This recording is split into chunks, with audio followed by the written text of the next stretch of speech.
الراجل ولد جاحد ولا قاتل ولا قاصد، ده كان موت نفسه بسهوله جدا.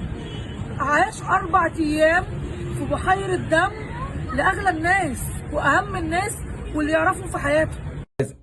يعني احنا وقفنا جينا نتكلم معاهم، وابوها راح مضى على الورق بس بالاستلام، وما حضرش الجنازه واتدفن في مقابر صدقه. السته مدفونين في تربه واحده. كنت اقول لها جوزك بيبعت لك فلوس؟ تقول لي اه يعني الحمد لله. وانا عارفه ان هو ما بيبعتلهاش حاجه تتعيش بني ادمين، يعني هو عارف ان في علاج وفي اطفال وفي اكل وشرب وفي دفع ميه وفي كهرباء وفي غاز مصاريف، وعارف ان الحياه غاليه. كل ما تقول له زود لي المصروف يخاصمها، كان يخاصمها. يقعد مثلا تقول لي لا انا مش هقول له، لان ممكن يقعد بالشهرين ما بيكلمنيش. طبعه وحش جدا. عمرك شفت حد موت حد وهو عايش في بلد تانية خالص؟ عمرك شفت اب مات له 5 اولاد؟ قول يا عم ما بيحبش مراته.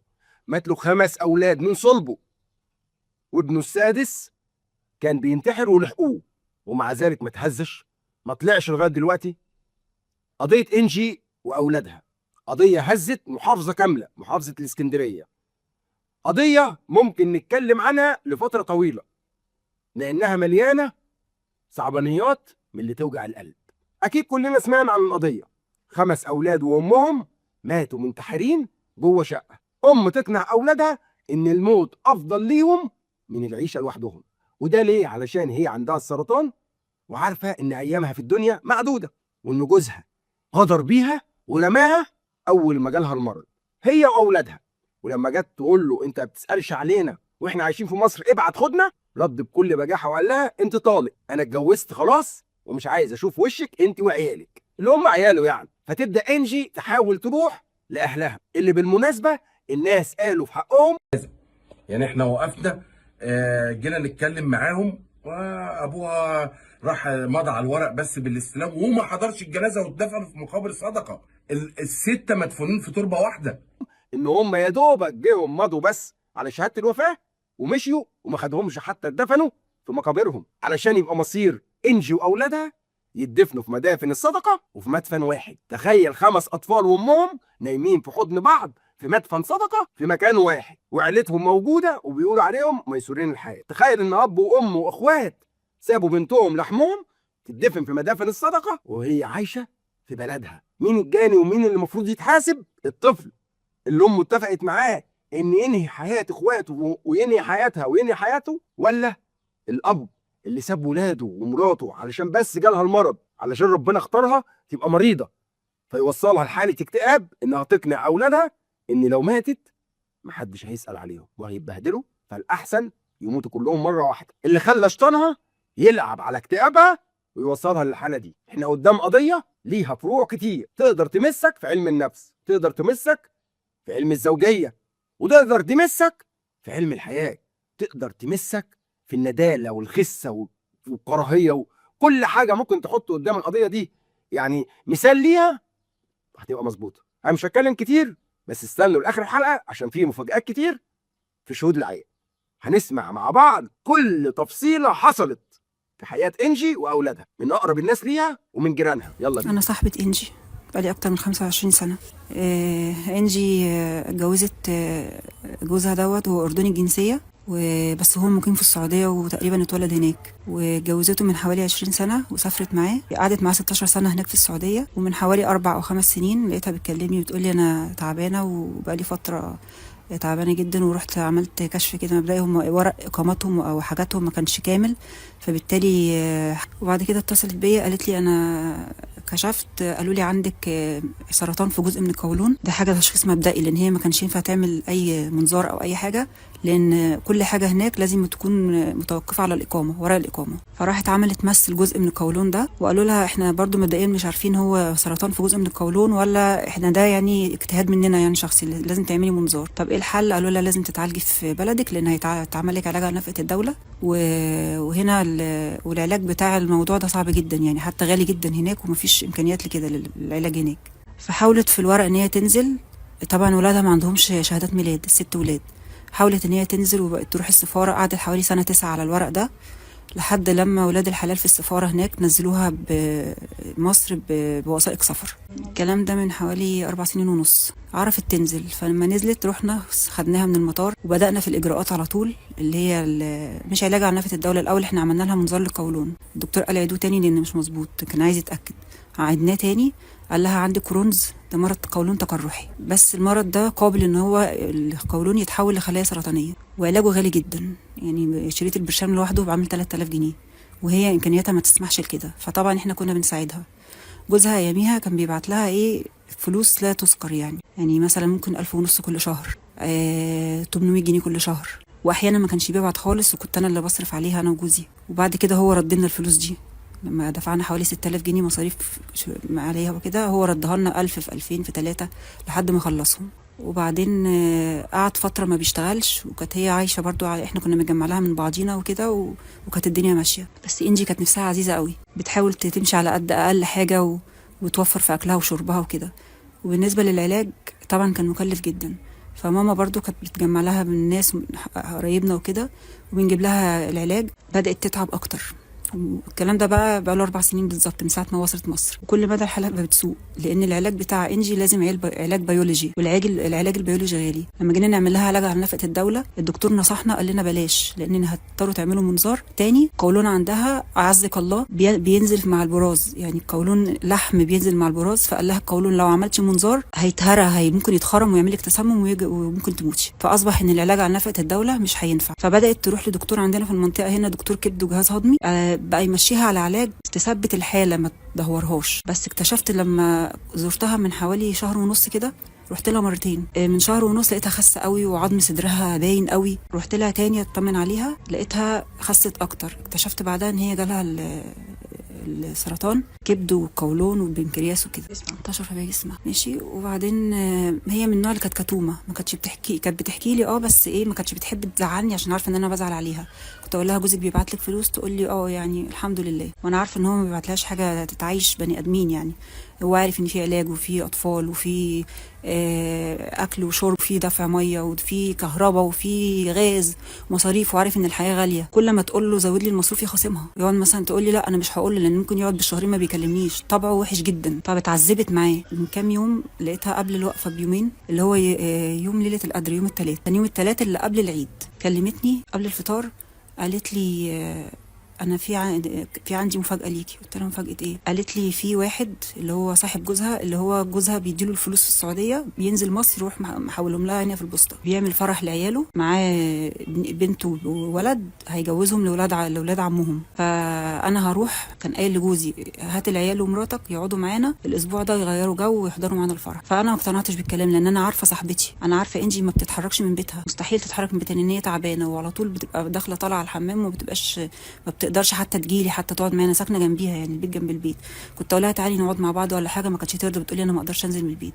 وكانت ما تقدرش تسيب عيالها، وكانت بيتوتيه جدا، ما بترتاحش الا في بيتها. فانا عارفه ان الكلام ده مش مصدقاه. قلت لها ازاي الكلام ده؟ عشان الحمام وكده، انا هقعد هناك يومين وهاجي. وقلت هخلص فرش البيت وهكلمها. طبعا انا خلصت فرش بيتي، قعدت يومين بفرش في بيتي ونسيت اكلمها. فجئت جالنا تليفون ان في ناس في الشارع بيقولوا، راحوا لجوزي في المكان اللي هو شغال فيه، قالوا له ده الناس اللي هم تبعكم دول، الولد كان عايز ينتحر من فوق السطح، يرمي نفسه من فوق السطح، بس الناس لحقته، وبيقول امي واخواتي ماتوا ومتقطعين. انا سمعت الكلمه، اتصلت بيها في ساعتها غير متاح، لبست اجري زي المجنونه ونزلت انا وجوزي. نزلنا لقينا الشرطه واقفين تحت قدام الاسانسير. اول ما شفت المنظر انا اتاكدت ان هي ماتت، لان هي من حوالي سنه كانت قايله لي انا بفكر انتحر واموت عيالي عشان نموت ونرتاح من الدنيا دي، انا مش عارفه اعيش. قلت لها ايه اللي انت بتقوليه ده؟ ما ينفعش تعملي كده، حرام، يهون عليكي عيالك، يهون عليكي نفسك، احنا معاكي مش هنسيبك.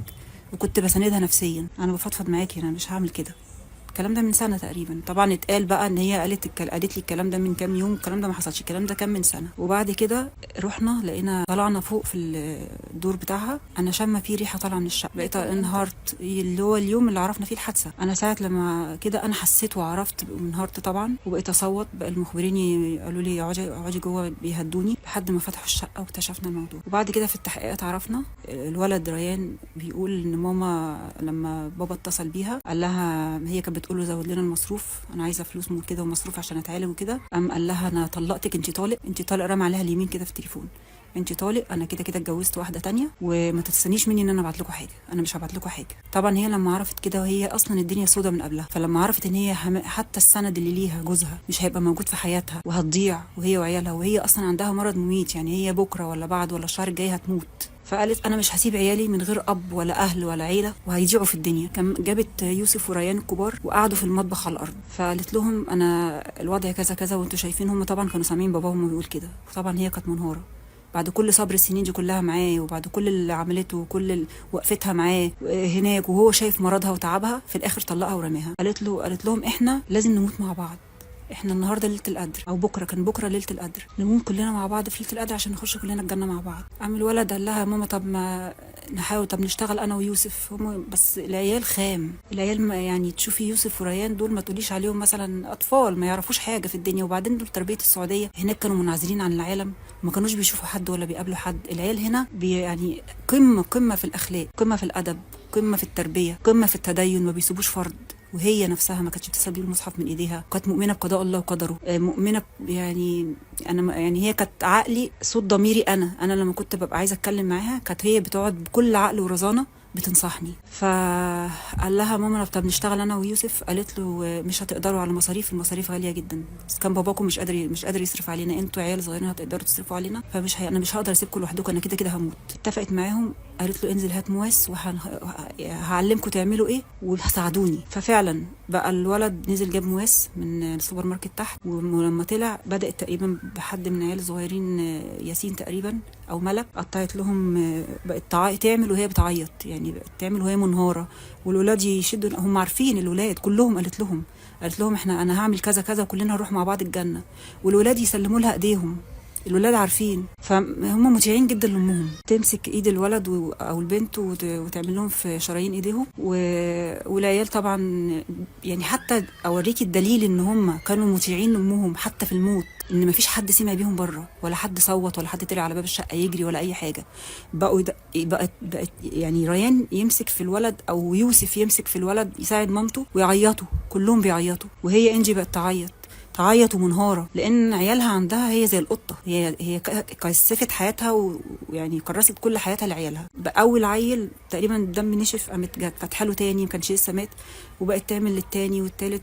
اول واحد مات الفجر، تاني واحده ماتت الساعه 3:30 او 3، وبعد كده يعني هي ملك الله يرحمها ماتت بنزيف، وياسين نفس الكلام الصغير. وبعد كده طبعا مش عارفه بقى يوسف الله يرحمه بقى يساعد مامته ويساعد ريان ان هم يموتوا ملك ورهف. بعد كده قامت انجي، ما عادش فاضل الا ريان وهي انجي، قامت انجي قالت لريان ابوس ايدك خلصني ريحني يا ريان، وهي بتعيط ومنهاره وريان بيعيط ومنهار، خلصني انا بحبك يا ريان، انت لازم تعمل لي اللي انا بقول لك عليه، ريحني. خد البتاع الشرب، ربطته على رقبتها ونامت على السرير. قالت له بعد ما تخلص يا ريان اطلع ارمي نفسك من على السطح. طبعا في الوقت ده كان ريان حاول ينتحر، هو بقى يدبح في رقبته ويدبح في ايده في الشرايين، ما عرفش طبعا هي لما حد يعمل له غير لما هو يذبح نفسه، لان النفس برضك عزيزه. فالمهم الولد شد البتاع على مامته لحد بقت ترفس لحد ما ماتت. الولد طبعا كان منهار، فضل قاعد في الشقه يحاول يموت في نفسه، مش عارف، قعد في الشقه تقريبا يوم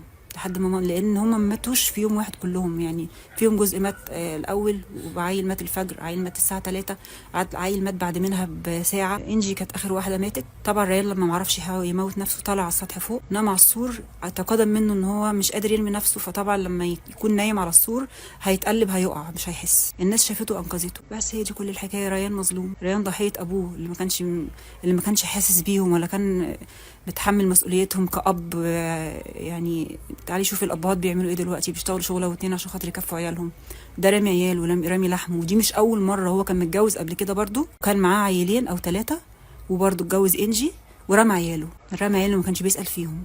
العيال اتجوزوا مع عمهم وكبروا وخلفوا وهو ما يعرفش عنهم حاجه. هو طبع بني ادم، حسبي الله ونعم الوكيل فيه. انا عارف ان الحلقه كانت طويله، بس انا عارف ان فضولك خلاك توصل لنهايه الحلقه علشان تسمع التفاصيل اللي توجع القلب، علشان مفيش اي حد في الدنيا دي يستاهل يموت بالطريقه البشعه دي. برايك انت مين القاتل؟ مين القاتل الحقيقي؟ الواد اللي بسم الله ما شاء الله 3 4 محاميين متطوعين عشان يدافعوا عنه عشان عارفين ومتاكدين انه ضحيه، ولا الاب اللي ساب ولاده وبعد ما ماتوا ما فكرش حتى ينزل نعي على صفحته او على الستوري بتاع الواتس يا عم. ولا الاسره اللي بتعاقب بنتها علشان بقالها 20 سنه بعيد عنهم يا عيني ومتجوزه ومع عيالها، فلما رجعت وعرفوا انها بتموت او ماتت قرروا يسيبوها تدفن في مدافن الصدقه. مين السبب؟ انا عارف ان انت حتى لو بدات تكتب في التعليقات السبب وانت بتكتب هتبقى محتار تختار ده ولا ده ولا ده. انا عذرا، اشوفكم الحلقه الجايه. سلام.